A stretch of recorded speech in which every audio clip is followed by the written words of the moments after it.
indices, but the real test is whether there's more or less there. That's what we're shooting for, is to reduce the amount that's there and drive people out of the heroin pattern into treatment. Well, I read there was a story around in the Times the other day that heroin is drying up, supply is drying up.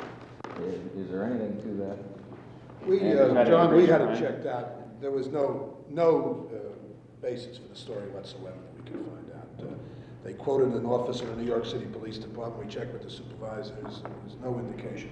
They tried to relate it to the dock strike, because the dock strike ended heroin. Be one of the few good things about the dock strike. Interesting. If it had happened, sir, but unfortunately it didn't happen. Tommy, to what extent is your operation a dangerous one? Is it or not?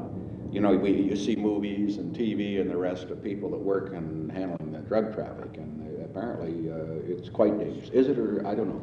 It's an extremely dangerous area of activity, Mr. President, but fortunately our agents, both ours and BNDD's and those who have been involved in this, are darn well trained, and I think this probably obviates. They know how to handle the problem. They sure do. They can see when somebody. I would imagine, of course, is that where you've got a pusher who's an addict, you've got potentially a very dangerous person. Have you? That's correct. This is correct. Much more. This is one of the problems we're going to have in this program. Basically, a man who's very responsible and acting on his own volition. That's what I would be concerned about. There's no way of judging what kind of an act he will take. That's true, sir.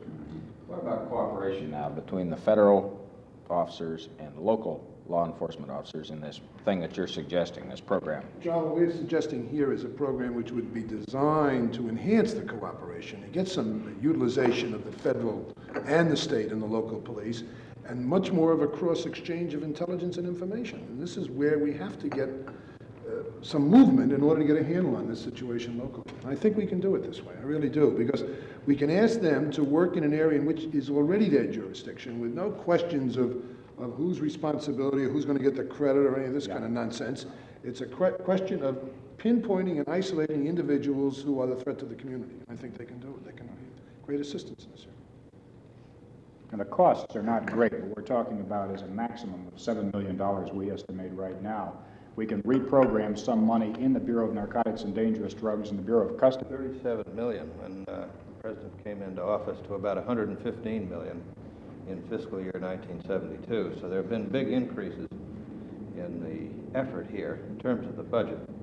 But we're operating under instructions from the president to put the money into this program that's needed to do the job right. We can deploy people in the Bureau of Narcotics and Dangerous Drugs, Customs, and the Internal Revenue Service for this. That's right. This, in other words, I think would be just a program in which they could follow up on. The real need that we're going to have here is in additionally the lawyers who will be actually handling the grand jury work. And this requires, as you know, Mr. President, a very skillful group of people and dedicated, because again, we're asking them to put in a tremendous amount of time and effort in this area. One of the ideas was that when Governor Dewey, I guess he was a special prosecutor at that time, he set up a special racketeering. I think it's very different law school systems. I also recall young potential applicants for positions in the major drug law enforcement and also those that are going in government. It's very seldom that you find people that are really going into the criminal law that are at the top of the class in the ball game. Now, it seems to me that if we could encourage young lawyers to when they talk about all this business of serving the public, they want to go in and have suits, and these are all very important things on equal rights or the environment or all of the criminal law.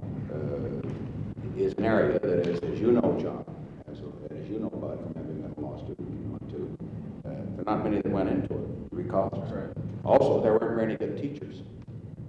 Isn't this a weakness? Well, I think. Or is it being cured? I think it is being cured. I think that. Boy, if I were a young man in law school today, wanting to do something for the country, I would go right into that. It used to be that take Dewey.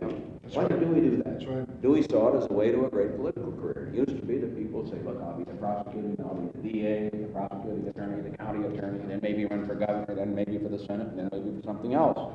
But today, they go into the great corporate law firms, or they come down and are lawyers and counsel to government departments, working in these, what I call soft areas rather than the hard areas. Well, some of the attorneys